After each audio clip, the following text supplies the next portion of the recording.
प्यारे साथियों नमस्कार। मैं सुधांशु तिवारी अद्वैत आईएएस के इस ऑनलाइन प्लेटफॉर्म पे आप सभी का स्वागत करता हूं।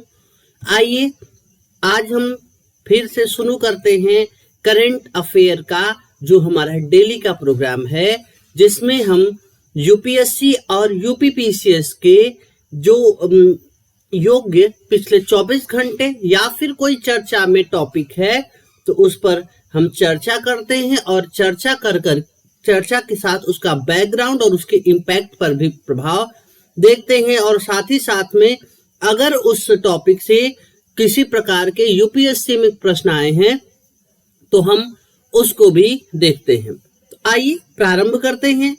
प्रारंभ करने से पहले अद्वैत आईएएस आपके लिए लाया है अभ्यास प्रोग्राम, जिसमें हम कंप्लीट जनरल स्टडी यूपीएससी और यूपीपीसीएस लेवल का कराएंगे। साथ ही साथ में हम प्रीवियस ईयर के क्वेश्चन पेपर भी कराते हैं, सेम जो टॉपिक पढ़ाते हैं। तो आप सभी लोग उससे जुड़िए, चैनल को लाइक करिए, अपने व्यू को कमेंट करिए, सब्सक्राइब करिए और अपने दोस्तों के साथ शेयर करिए, जिससे अधिक से अधिक लोगों तक यह अद्वैत आईएएस का एफर्ट पहुंच सके और जिसका उद्देश्य है हिंदी मीडियम का पुनरुत्थान, खास करके विभिन्न आयोगों में, चाहे वो यूपीएससी हो चाहे वो यूपीपीसीएस हो। तो आइए प्रारंभ करते हैं। आज का पहला पॉइंट, विश्व खाद्य दिवस 2025 कब मनाया जाता है? वर्ल्ड फूड डे हर साल 26 अक्टूबर को मनाया जाता है। क्यों मनाया जाता है? ये मनाया जाता है कि जो खाद्य सामग्री है, जो खाद्य सुरक्षा है, जो पोषक है, ठीक है, उसका एक सस्टेनेबल कृषि के माध्यम से सभी तक लगातार पहुंचे। इस उद्देश्य से इस अवेयरनेस के लिए मनाया जाता है क्या? World food day. World food day 2025 की अगर थीम की बात करें तो hand to hand, hand in hand for better food and better future. तो आपको थीम याद रखनी है, hand in hand for better food and better future. जो हाईलाइट करता है जो है क्या कहते हैं, जो खाद्य श्रृंखला को और खाद्य श्रृंखला से power of global collaboration to transform agri food system, इस चीज को क्या करता है? हाईलाइट करता है। इंडिया में अभी वर्तमान में 90 मिलियन मैट्रिक टन जो फूड ग्रेन है उसकी प्रोडक्टिविटी होती है। यानी अब हम धीरे धीरे दुनिया के लिए एक फूड ग्रेन के सेक्टर में, यानी खाद्यान्न के सेक्टर में एक बड़े उत्पादक देश के रूप में उभरे हैं। India's rank first globally in milk and millets production, ठीक है, सेकेंड लार्जेस्ट फिश, ठीक है, and vegetable production in the world, ठीक है, honey and egg production have also. हम लोग लगातार हनी मतलब शहद और अंडे की प्रोडक्शन में भी हमने लगातार क्या किया है? वृद्धि किया है। इसके लिए आप देखेंगे NFSA, PMGKAY और PM पोषण जैसे जो योजनाएं हैं, उनसे क्या होगा? उनसे इसमें लगातार सकारात्मक परिवर्तन दिख रहे हैं, ठीक है।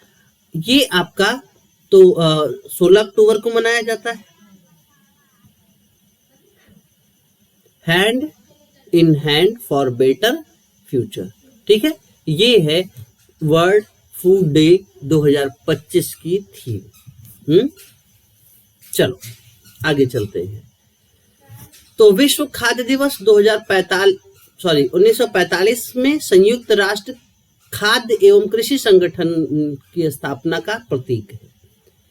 इसे पहली बार औपचारिक रूप से 1981 में सर्वप्रथम जो है भोजन सर्वप्रमुख विषय वस्तु के साथ मनाया गया। संयुक्त राष्ट्र महासभा ने 1984 से इस दिन को मान्यता दी थी। दुनिया भर में 150 देशों में मनाया जाने वाला एक सामूहिक प्रयास है जो विश्व खाद्य दिवस को संयुक्त राष्ट्र कैलेंडर से सबसे अधिक प्रतिष्ठित दिनों में से एक बनाता है। ठीक है, भूख के प्रति जागरूकता और भोजन, लोगों और पृथ्वी के भविष्य के लिए कार्य करने को बढ़ावा देता है। 2025 में अगर विषय हिंदी में देखें तो बेहतर भोजन और बेहतर भविष्य के लिए साथ साथ, ठीक है। यह कृषि प्रणालियों में बदलाव लाने के लिए और सरकारों, संगठनों, समुदायों और क्षेत्रों के बीच वैश्विक सहयोग पर जोर देता है, ठीक है। ये चीजें हैं। एक पोषित और टिकाऊ राष्ट्र निर्माण की अगर बात करें तो विश्व की आबादी के एक बड़े हिस्से वाले भारत ने कुपोषण कम करने, गरीबी उन्मूलन और कृषि स्थिरता को बढ़ावा देने के उद्देश्य से कई नीतियां बनाई हैं। इसीलिए हम देखेंगे कि लगभग जो हमने अभी थोड़ी देर पहले चर्चा की थी कि 90 मिलियन मीट्रिक टन हमने जो खाद्यान्न उत्पादन किया है पिछले दशक में, ठीक है।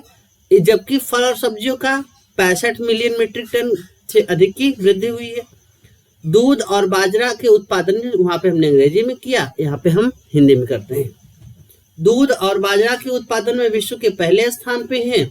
दुनिया में मछली, फल और सब्जियों में सबसे बड़ा उत्पादक हम हैं।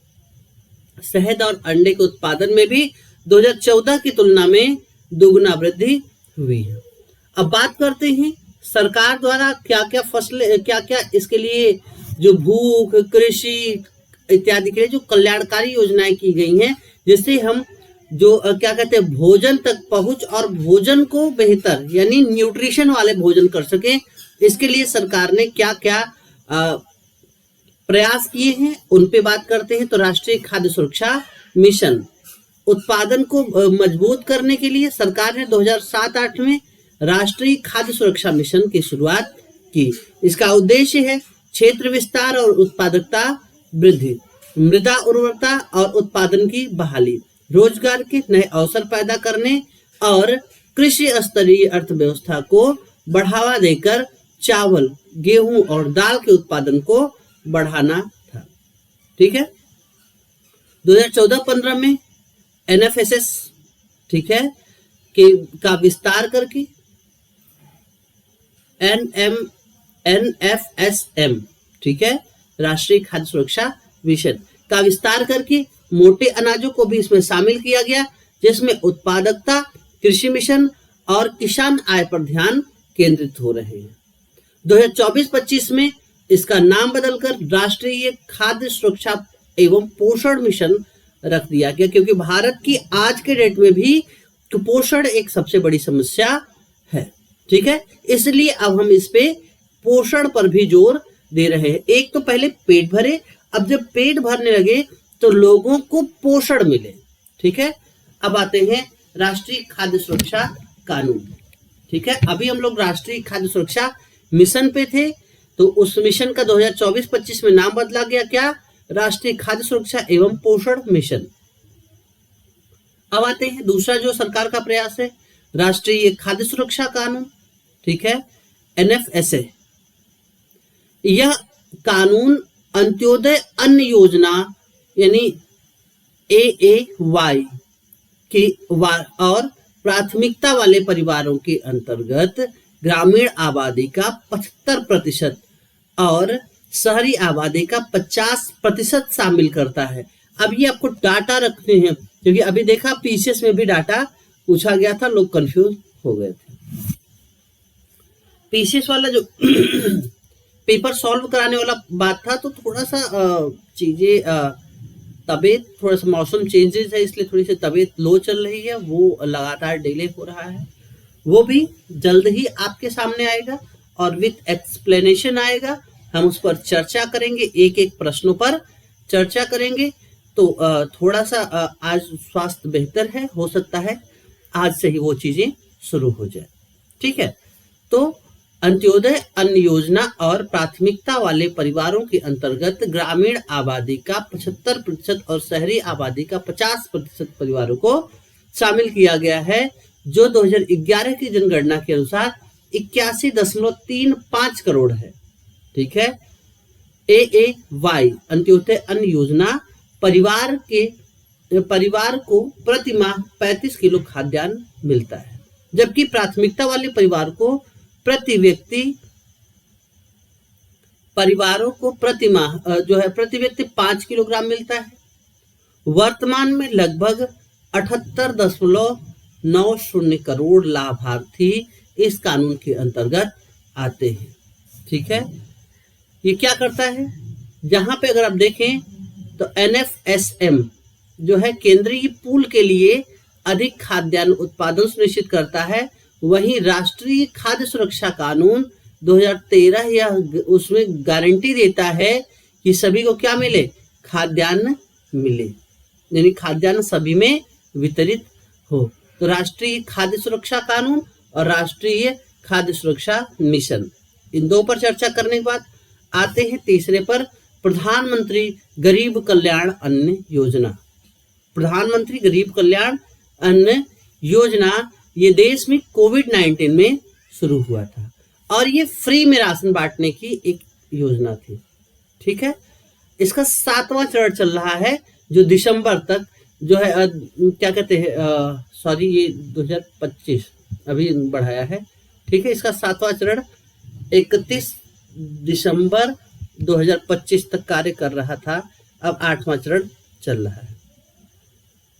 ठीक है, to provide distribution to focus cost food grain है, मतलब इसका मतलब ये है कि 2024 तक हमने जितना फूड ग्रेन बांटा है उसका जो मूल्य है वो 11.80 लाख करोड़ है। ठीक है, और ये पूरी तरीके से केंद्र सरकार द्वारा वित्त पोषित योजना है। ठीक है, अब चलते हैं आगे। तो ये रहा free food grain per month 35 kilo for family of AAY Atal Anna Yojana, 5 kilo per person.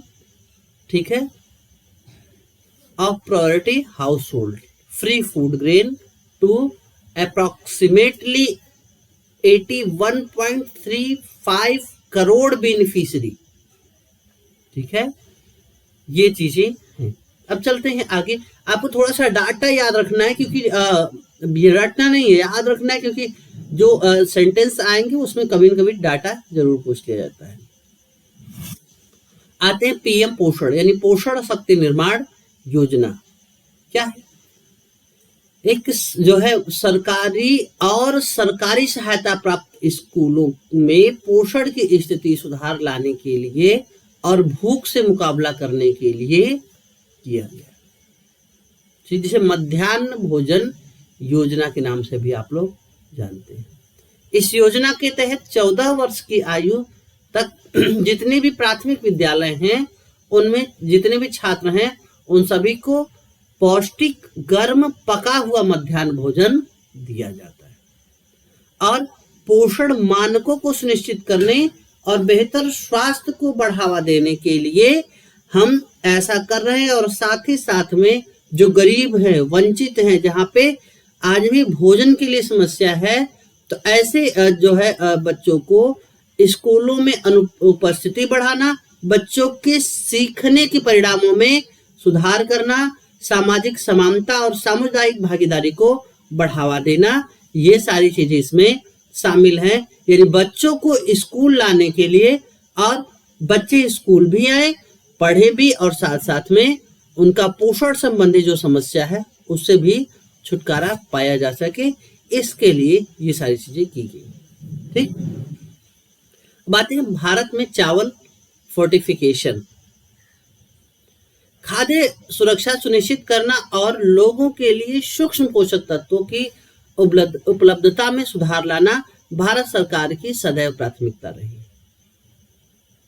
खाद्य एवं सार्वजनिक वितरण विभाग इस उद्देश्य के लिए प्रतिबद्ध है और समग्र पोषण जो है परिदृश्य में सुधार के लिए प्रयासरत है।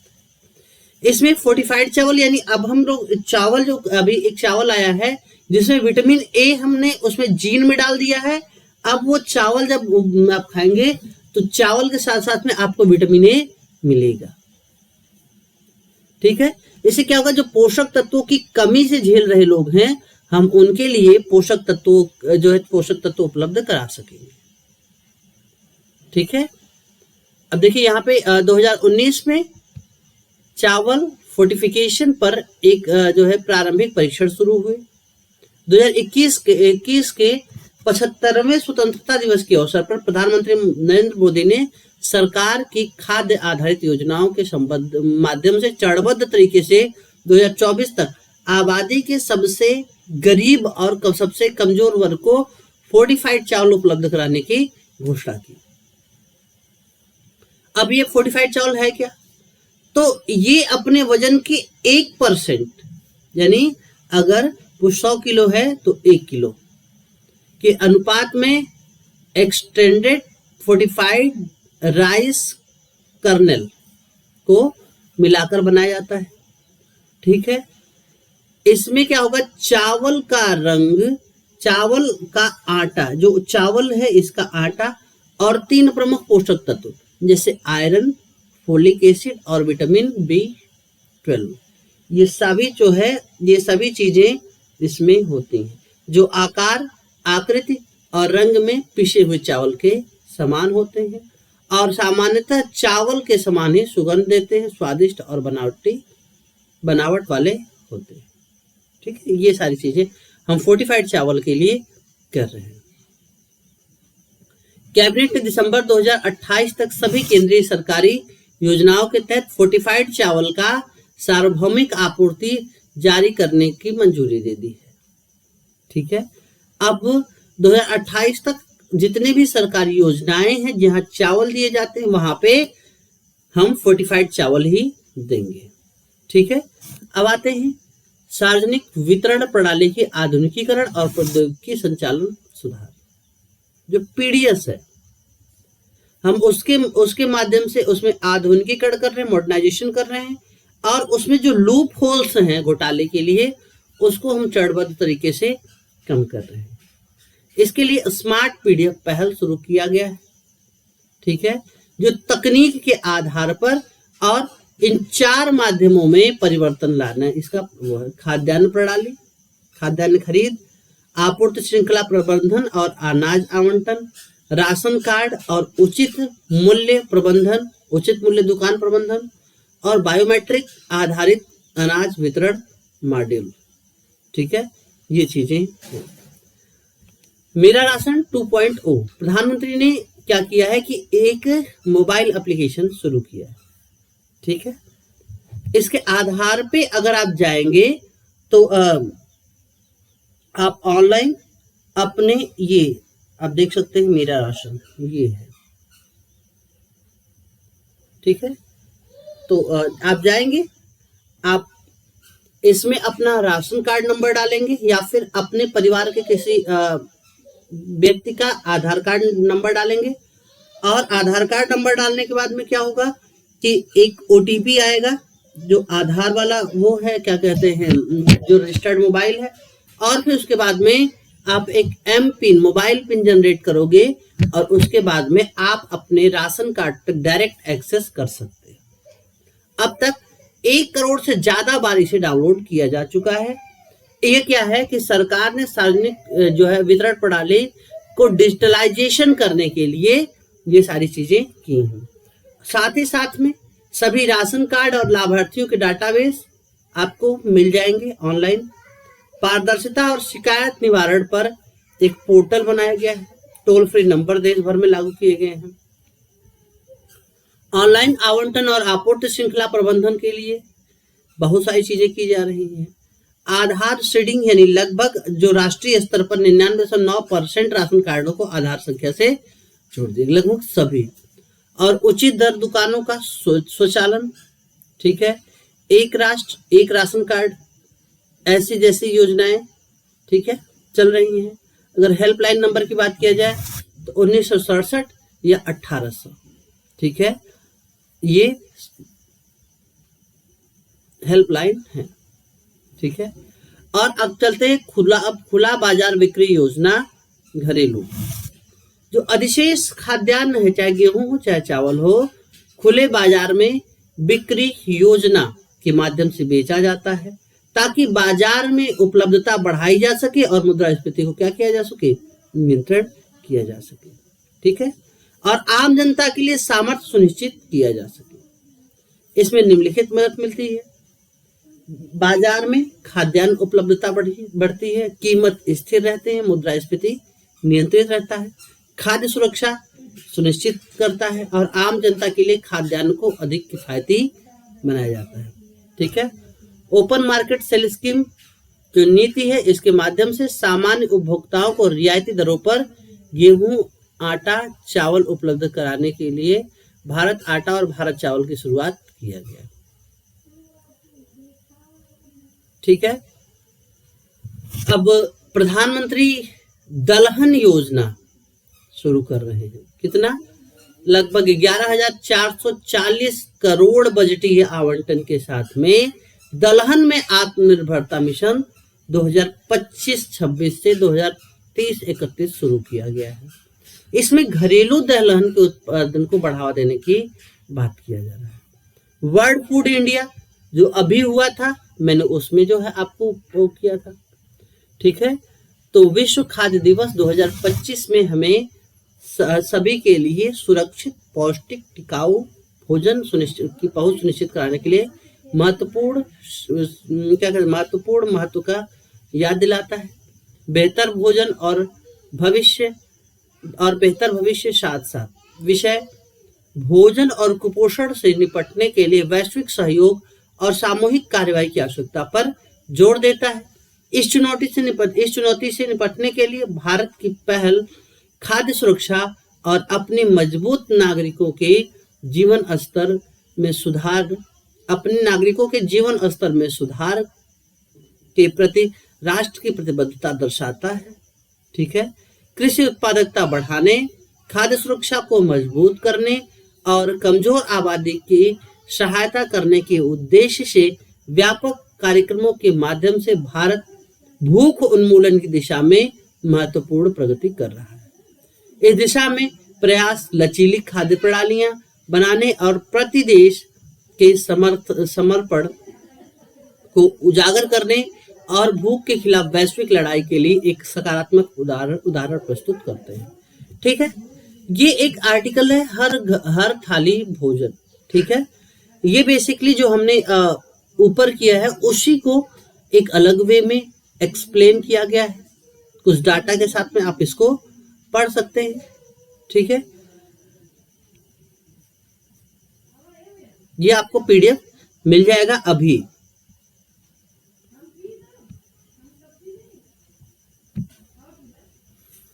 अब आते हैं हेलेनी पासपोर्ट इंडेक्स 2025। सिंगापुर दुनिया में शीर्ष पर बना है, भारत की रैंकिंग कम हुई। ठीक है। इनफैक्ट अमेरिका और यूनाइटेड किंगडम, ठीक है, इनकी भी जो पासपोर्ट रैंकिंग है ये भी नीचे गिरी। ठीक है। अगर 10 सबसे मजबूत पासपोर्ट की बात, मजबूत पासपोर्ट यानी आप बिना वीजा की कितने देश में एंट्री कर सकते हैं। तो अगर आप सिंगापुर के हैं तो 193 देश, दक्षिण कोरिया के हैं तो 190 देश और जापान के हैं तो 189 देश। ये शीर्ष के 3 देश हैं। देख रहे हैं। अगर आप शुरू के 10 स्थानों को देखें तो यहां पे आपको अमेरिका नहीं दिखेगा। ठीक है। यहाँ पे अमेरिका आपको नहीं दिखेगा, यूएई दिख जाएगा आपको। ठीक है। आते हैं, बात करते हैं। तो सिंगापुर सबसे शक्तिशाली पासपोर्ट है। ठीक है। दक्षिण कोरिया और जापान दूसरे और तीसरे नंबर के। ठीक है। अधिकांश 10 में से अधिकांश देश क्या है, यूरोपीय है, जबकि यूएई एक है जो मध्य पूर्व का देश है। अमेरिका टॉप 10 से बाहर होके 12वें स्थान पर आ गया है। ठीक है। मलेशिया के साथ संयुक्त रूप से 12वें स्थान पर है। ठीक है। ये दोनों देश 180 देश जो है, 80 देश क्या करते हैं, इनको वीजा फ्री एंट्री देते हैं। अगर यूनाइटेड किंगडम देखा जाए 2015 में शीर्ष स्थान पे था और 2025 में 8वें स्थान पर गिर गया। ठीक है, इसमें अब तक की सबसे कम रैंकिंग है किसकी? यूनाइटेड किंगडम की। चीन लगातार प्रगति जारी रखे हुए है। 2015 में 94वें स्थान पे था, 2025 में 64वें स्थान पे पहुंच गया है। पिछले मतलब एक दशक में 37 अतिरिक्त जो देशों को उसने जोड़ा जहां पे उसके नागरिक वीजा फ्री एंट्री कर सकते हैं और लंबी छलांग लगाई है। ठीक है, यूएई ने 10वें स्थान से 8वें स्थान पे छलांग लगाई है। भारत 2025 में 85वें स्थान पर गिर चुका है, जब 2024 में कहा था 80वें स्थान पे था। यानी भारत के रैंकिंग में 5 स्थान की गिरावट हुई। भारत की सबसे कम रैंकिंग 2021 में रही 90वां स्थान और सबसे उच्चतम 2006 में 71वां स्थान रही। यह उतार चढ़ाव बदलती वीजा नीतियों और वैश्विक सुरक्षा स्थिति और कूटनीतिक वार्ताओं को दर्शाता है। आइए बात करते हैं जो भारत के आसपास के देश। चीन 64, भारत 85, भूटान 89, श्रीलंका 96, नेपाल 98, बांग्लादेश 103, पाकिस्तान 106 और अफगानिस्तान 110। अब पाकिस्तान हमसे नीचे है, ये जान के खुश न हो। आप कितने लोगों से नीचे हैं, आप ये जान के सोचिए कि आपसे आगे कितने लोग हैं। जो है लगभग 85 रैंक है, जिसमें कितने देश होंगे? ठीक है, ये है। अब आते हैं अगले न्यूज पर। तो भारत सरकार ने जो 16वां वित्त आयोग है उसका कार्यकाल 30 नवंबर तक बढ़ा दिया है। अब वित्त आयोग क्या होता है? तो अनुच्छेद 280 के तहत केंद्र और राज्य के बीच में टैक्स के बंटवारे को लेकर, यानी संसाधनों के बंटवारे के लिए एक थियरी देने के लिए वित्त आयोग का गठन राष्ट्रपति को करने के लिए कहा गया है। ठीक है, अब अभी तक क्या है कि 15 वित्त आयोग गठित किए जा चुके हैं।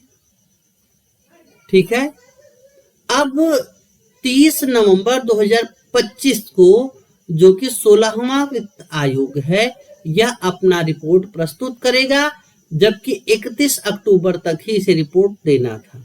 अध्यक्ष कौन है? तो इसके अध्यक्ष है अरविंद पनगड़िया।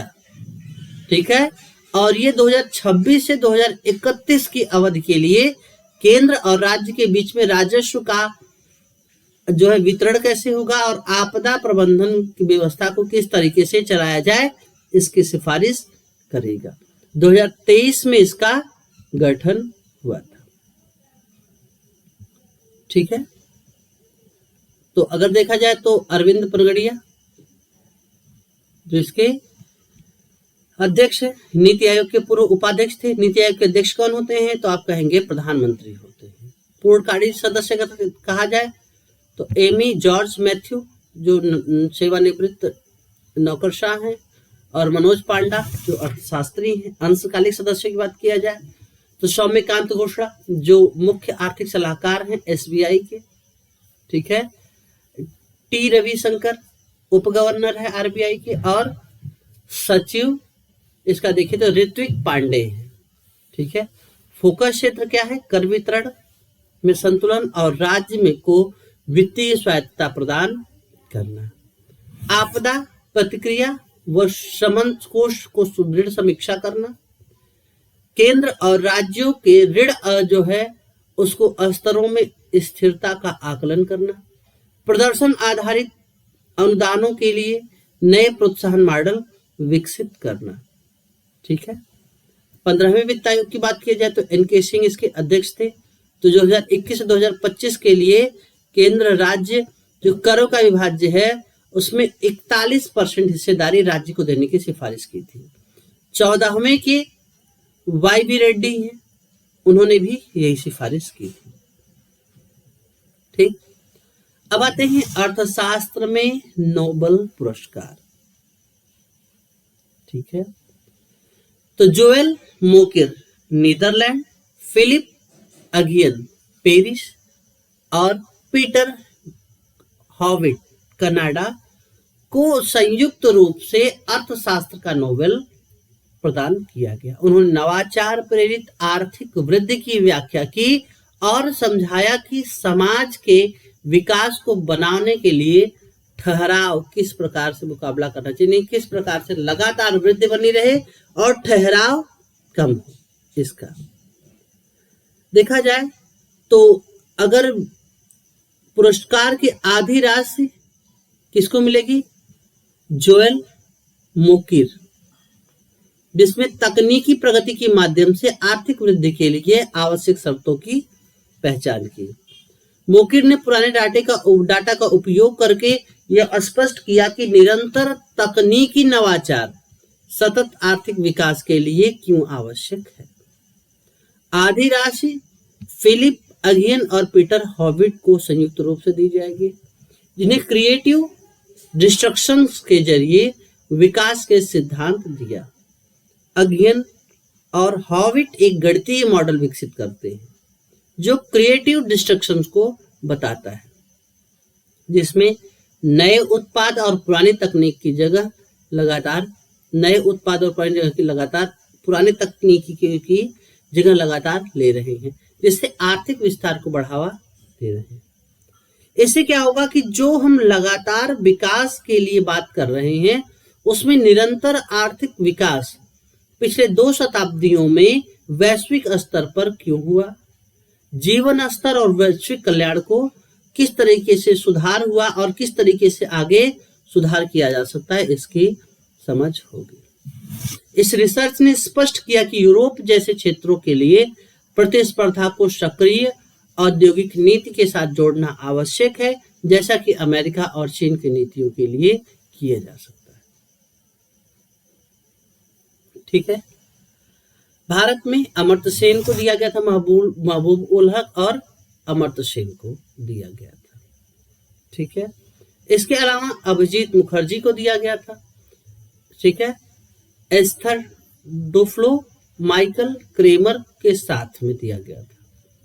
और ये भी वैश्विक गरीबी उन्मूलन के प्रयोगात्मक दृष्टिकोण को अपनाने के लिए जो इन्होंने RCT पद्धति को शुरू किया उसके लिए दिया गया था।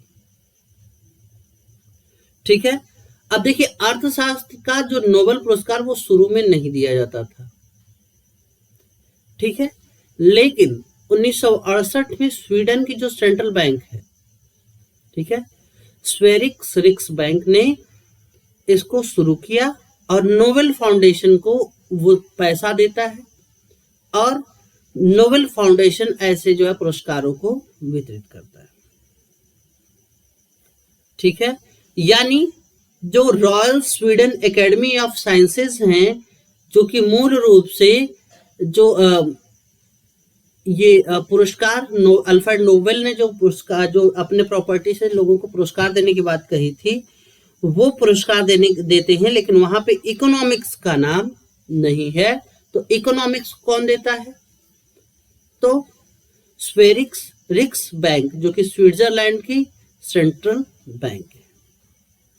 अब आते हैं दूसरा कि चूना पत्थर को पूर्णतः प्रमुख खनिज के रूप में वर्गीकृत कर दिया गया।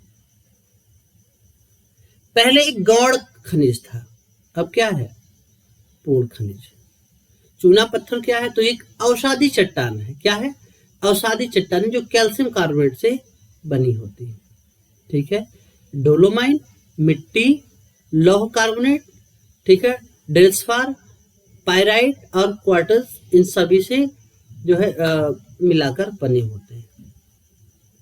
ठीक है, ये दानेदार होते हैं, सूक्ष्म से लेकर दृश्यमान सेलों तक इनका जो है एक देखेंगे कि जैसे आप देखेंगे ना, जो चूना पत्थर है जिसको आप मार्बल भी कहते हैं, वो चीज है। अगर देखा जाए तो ये जीवाश्म इसमें बहुत अधिक होते हैं और इससे क्या होगा कि पृथ्वी की इतिहास को समझने का मदद मिलेगा और साथ ही साथ में हम इसका प्रयोग भवन निर्माण के लिए भी करते हैं। ठीक है, अगर 900 से 1000 डिग्री तक गर्म किया जाए तो चूना पत्थर चूना उत्पन्न करता है। इसका निर्माण कांच निर्माण में इसका प्रयोग, कृषि और विभिन्न उद्योगों में विभिन्न कुछ किस्म के फर्श बनाने में, स्मारकों के आवरण में, जो हम लोग पत्थर वगैरह बनाते हैं, ठीक है, इसका प्रयोग होता है।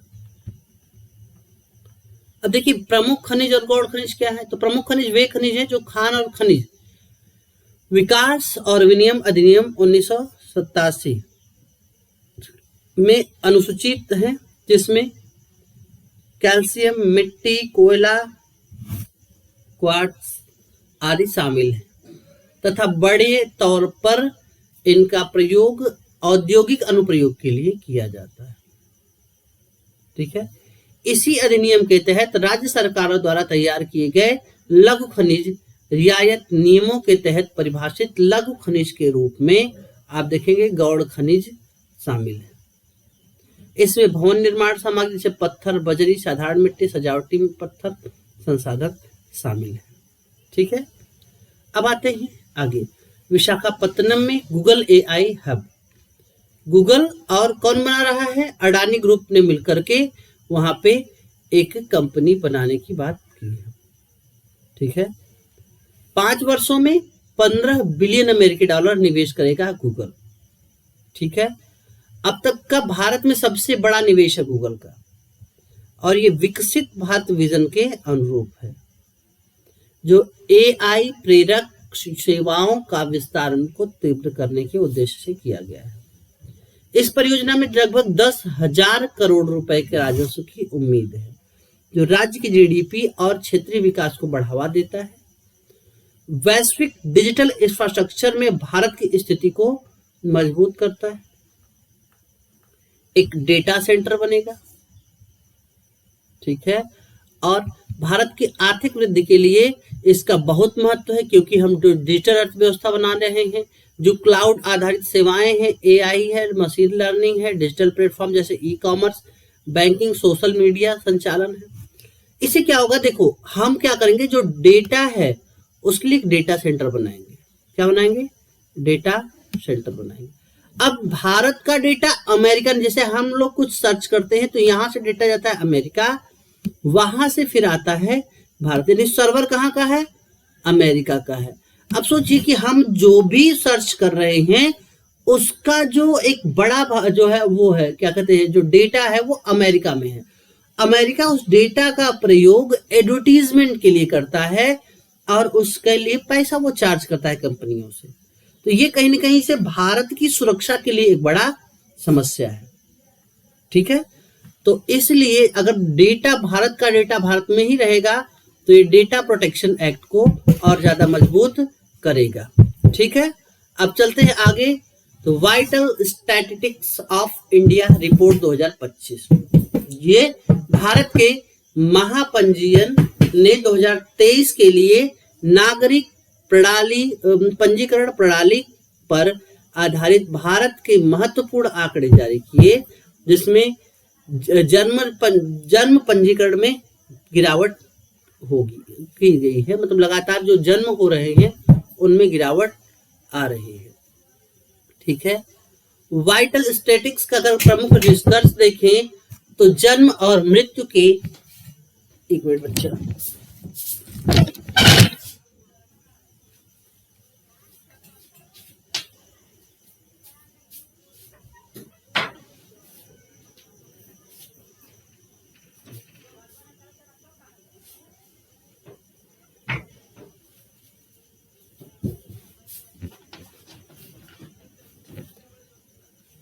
ठीक है, तो वाइटल स्टैटिस्टिक्स रिपोर्ट में अगर देखा जाए तो जन्म और मृत्यु के रुझानों में लगातार जो है अंतर हुआ है।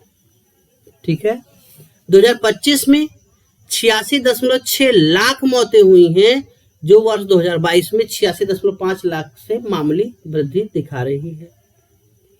ठीक है, 2021 में 1.2 करोड़ मृत्यु के साथ तेजी से वृद्धि हुई थी, जो कि कोविड के समय में देखते हैं। ठीक है, अब जन्म के समय जो लैंगिक अनुपात है वो देखिएगा कि अगर सबसे निम्न झारखंड में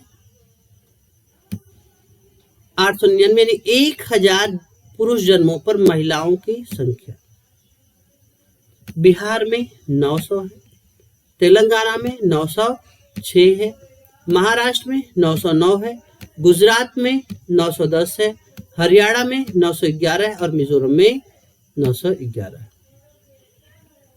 अगर देखा जाए कि ऐसे 1000 पुरुषों पर महिलाओं की संख्या 1000 से अधिक की बात की जाए तो अरुणाचल प्रदेश में 1085 महिलाएं, सबसे शीर्ष पर अरुणाचल प्रदेश है। नागालैंड में 1007 है, गोवा में 973 है, लद्दाख और त्रिपुरा में 927 और केरल में 967 है। ठीक है। अब देखिए संस्थागत जन्मों यानी अस्पताल में जन्मों में भी सुधार हुआ है। लगभग 74.7% स्वस्थ संस्थानों में बच्चे जन्म हुए हैं और मातृ एवं नवजात सेवा में लगातार क्या हुई है, सुधार दिखा है। ठीक है। समय पर पंजीकरण से तात्पर्य 21 दिन के भीतर पंजीकरण जन्म से। ठीक है। अब आते हैं भारत में विषम लिंगानुपात के कारण क्या है। एक तो लैंगिक पक्षपात है, भारत में अभी भी पितृसत्तात्मक समाज है और लड़कों को जो है लड़कों को लड़कियों से अधिक माना जाता है। ठीक है। और लैंगिक भ्रूण हत्या, जीवित रहने की वरीयता। अब बेटा है तो खाएगा पिएगा, उसको कुछ भी होगा, उसके लिए ज्यादा जो है लोगों को दर्द होगा। बच्चियों का कोई भाव नहीं, यानी वही महिला पुरुष भेदभाव। और पितृसत्तात्मक समाज में जो दहेज प्रथा है वो क्या करती है, बेटियों के पालन पोषण क्या करता है, उत्साहित करती है। विवाह का जुड़ा बोझ, आर्थिक संपत्ति, पुत्रियों का आर्थिक दायित्व, ये सारी चीजें क्या होती हैं, अभी भी एक बड़ी समस्या है। आय में वृद्धि, विरोधाभास। अब आप देखेंगे जैसे जैसे आय में वृद्धि हो रही है उसने क्या किया, लिंग के चयनात्मक तकनीक को और अधिक सुलभ बना दिया है। ये एक बड़ी समस्या है। यानी अगर आप कहें कि आर्थिक स्थिति लैंगिक चयन के लिए बड़ी जिम्मेदार है तो आप कहेंगे नहीं, ऐसी कोई बात नहीं है। जिनके पास पैसा है वो भी बच्चियां नहीं चाहते हैं। क्यों? क्योंकि एक सोशल फिनोमिना है, यानी लोगों के सोचने के तरीके में बदलाव लाना पड़ेगा। ठीक है। क्या क्या करना पड़ेगा अगर इसके लिए करना चाहें? एक व्यवहारिक परिवर्तन, जैसे सरकार ने बेटी बचाओ बेटी पढ़ाओ जैसे तमाम योजनाएं चलाई। और जो युवाओं में संवेदना है वहां पे लाना पड़ेगा कि आखिर में जो है एक बच्ची को क्यों मारा जाए, और जो जन्म से पहले लिंग परीक्षण हो रहे हैं उसको जो है और अधिक, जो अल्ट्रासाउंड मशीनें हैं, ड्रग्स और कॉस्मेटिक अधिनियम है, उनके तहत हम उनको और अधिक क्या करें, प्रशासित करें और कड़े नियम उसके लिए बनाएं। और साथ ही साथ में अगर आप देखें तो मेनली क्या है, लोगों के मानसिकता में परिवर्तन और एक छोटे बच्चे से ही शुरू हो जाए। ठीक है। अब आते हैं भारत के जनरल रजिस्ट्रार। भारत के जनरल रजिस्ट्रार की स्थापना 1961 में भारत सरकार द्वारा गृह मंत्रालय के अंतर्गत किया गया। इसका काम क्या है, भारत की जनगणना कराना, भारत का भाषाई सर्वेक्षण कराना। ठीक है। अब रजिस्ट्रार पद के लिए सामान्यतः ऐसे सिविल सेवकों को रखा जाता है जो संयुक्त सचिव के पद के समकक्ष होता है। भारत में क्या होता है, ये एकीकृत सिस्टम है जो महत्वपूर्ण घटनाओं जैसे जन्म, मृत्यु, इन सब को जो है जो डेटा है उसको रिकॉर्ड रखता है। इससे क्या होगा कि जो सामाजिक आर्थिक योजना है उसको बेहतर तरीके से लागू करने के लिए डेटा ये प्रदान कर सकता है। भारत में जन्म और मृत्यु पंजीकरण अनिवार्य है। वर्ष 1969 में जन्म और मृत्यु पंजीकरण अधिनियम के तहत इसे लागू किया गया। ठीक है। गृह मंत्रालय की 2020-21 की रिपोर्ट के अनुसार केंद्र सरकार सिविल रजिस्ट्रेशन सिस्टम को पुनर्व्यवस्थित करने की योजना बना रही ताकि जन्म और मृत्यु पंजीकरण रियल टाइम में न्यूनतम मानवीय हस्तक्षेप के साथ में किया जा सके। ठीक है। अगर देखें तो यूपीएससी के प्रश्न अगर देखें तो आप उन आंकड़ों को किस तरह से स्पष्ट करते हैं जो दर्शाते हैं कि भारत में जनजातीय लिंगानुपात, अनुसूचित जातियों के बीच लिंगानुपात के मामले महिलाओं के लिए अधिक अनुकूल है। ठीक है। एक तो ये है, आपको जो है जो आया है आंकड़ा उसको ध्यान से पढ़ना पड़ेगा और मैं इस पर और कुछ चीजें भी लेकर आऊंगा, यानी मैं सफिशिएंट आपको डाटा यहाँ पे दे दूंगा।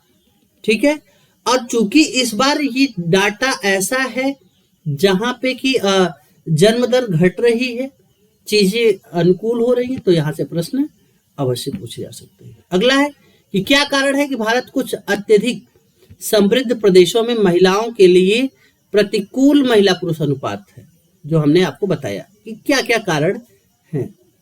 तो उन चीजों को भी एक बार आप देख सकते हैं।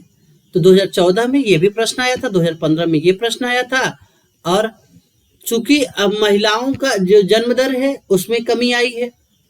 ठीक है, हमने बताया था भारत का लगभग जनसंख्या स्थिरीकरण तक हम लोग पहुंच गए हैं, तो वो भी हमने आपसे बात की थी पिछले कुछ समय में।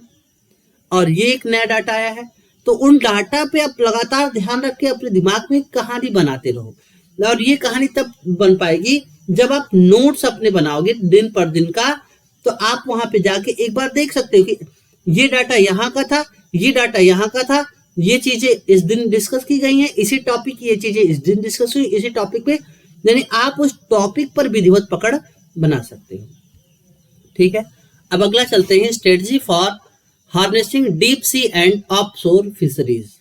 नीति आयोग ने जो ब्लू इकोनॉमिक रिपोर्ट जारी की है उसके बारे में है। ठीक है, तो हालांकि इस पर हमने चर्चा कर ली है, लेकिन फिर भी चलिए चर्चा कर लेते हैं। तो भारत का अप्रयुक्त समुद्री क्षमता का दोहन। भारत विश्व का दूसरा सबसे बड़ा मत्स्य उत्पादक देश है।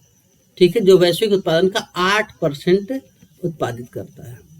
ठीक है, इस पे 80 मिलियन आजीविका में ये सहयोग करता है और निर्यात में महत्वपूर्ण योगदान देता है। 2023-24 में मत्स्य उत्पादन में लगभग 60,553 करोड़ रुपए की कमाई हुई थी। इसके बावजूद महाद्वीपीय शेल्फ पर से परे गहरे समुद्र संसाधन अभी काफी हद तक हमने क्या किया है, वहां पे किसी प्रकार का मत्स्य नहीं हुआ है। भारत का लगभग 20 लाख वर्ग किलोमीटर से अधिक EEZ लगभग 71.6 लाख टन की संभावित उत्पादन क्षमता रखता है। ठीक है, ऐसे देखिए, प्रौद्योगिकीगत सुधार, नीतिगत सुधार, प्रौद्योगिकीगत सुधार और संरचना और प्रथाओं के माध्यम से हम गहरे समुद्रों में मत्स्य क्षमता को उजागर करने के लिए 3 चरणों में हमने रूपरेखा प्रस्तुत की है। ठीक है, चरण 1 में हम प्रारंभिक विकास की नींव बनाएंगे, जिसमें नीतिगत सुदृढ़ता ढांचे, प्रशिक्षण और आधुनिक अवसंरचना के माध्यम से हम क्षमता विकास करके गहरे समुद्रों में मत्स्य पालन के मॉडल को परीक्षण करके पायलट प्रोजेक्ट चलाएंगे। दूसरे चरण में हम वैश्विक प्रतिस्पर्धात्मकता को बढ़ावा देंगे। ठीक है, जिसमें मत्स्य संग्रह वाले बेड़ों का विस्तार, बंदरगाहों और प्रसंस्करण सुविधाओं का उन्नयन तथा नवाचार और स्थायित्व के माध्यम से भारत की वैश्विक समुद्री खाद्य बाजारों में उपस्थिति को मजबूत करेंगे। और 2033 से आगे हम जो क्या करेंगे, स्थायी गहरे समुद्रों में मत्स्य पालन का नेतृत्व करने की हमारी योजना है। ठीक है, नीति आयोग द्वारा जो है जो चुनौतियां बताएगी वो क्या है, तो एक तो वैज्ञानिक भंडार आकलन में हमारे पास में जो रिमोट सेंसिंग है, सोनार है, जो कृत्रिम AI है, कृत्रिम बुद्धिमत्ता है, उसके माध्यम से हम आकलन ही अभी तक नहीं कर पाए हैं, तो वास्तव में इसको आकलन करना। दूसरा, इंफ्रास्ट्रक्चर डेवलप करना, तो बंदरगाहों को और अधिक बेहतर करना। ठीक है, लीडिंग सेंटर, ठंडी श्रृंखला यानी कोल्ड हाउसेस वगैरह का बढ़ाना, जिसे मछली मारकर अगर बंदरगाह पर लाई जाए तो उसकी गुणवत्ता में गिरावट न हो। अगर प्रौद्योगिकी अंतराल की बात की जाए तो फिश फाइंडिंग उपकरणों, पोत निगरानी प्रणाली और चयनात्मक मत्स्य संग्रह यंत्रों से वंचित हैं, उनको और अधिक जो है उससे लैस किया जाए।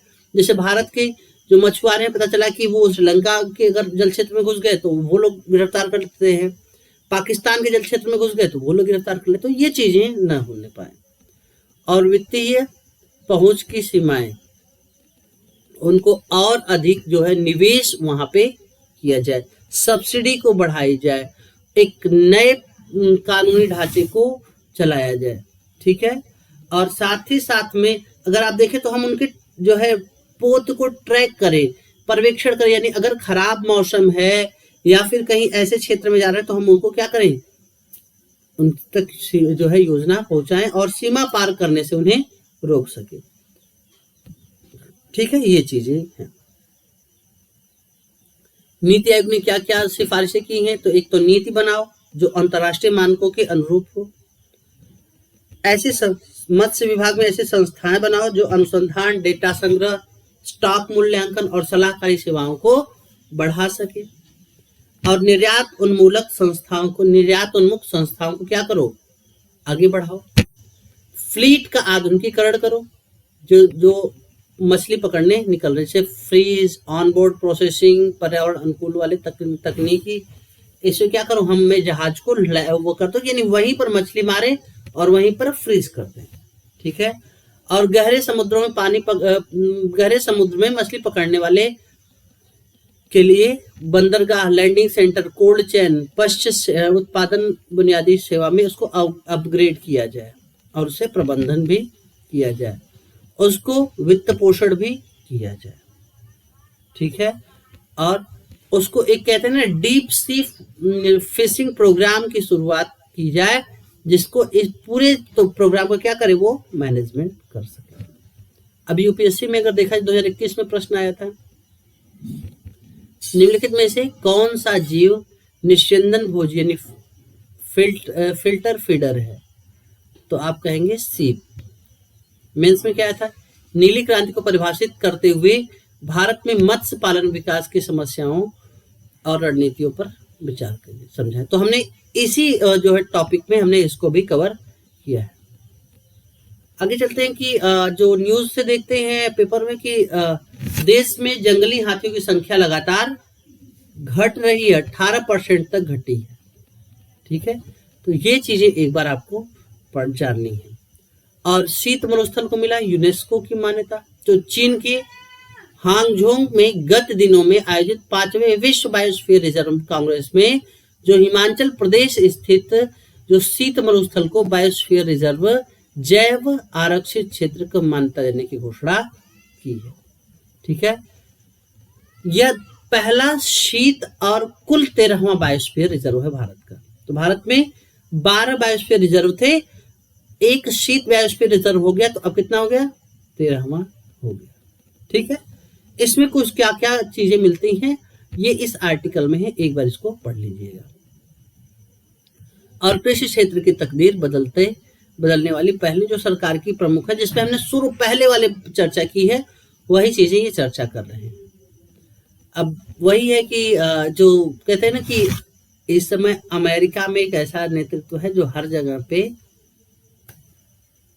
क्या कर रहा है, फीडिंग कर रहा है ऐसे लोगों को। तो बांग्लादेश, नेपाल के बाद मेडागास्कर से में जैनजी आंदोलन और राष्ट्रपति भागे।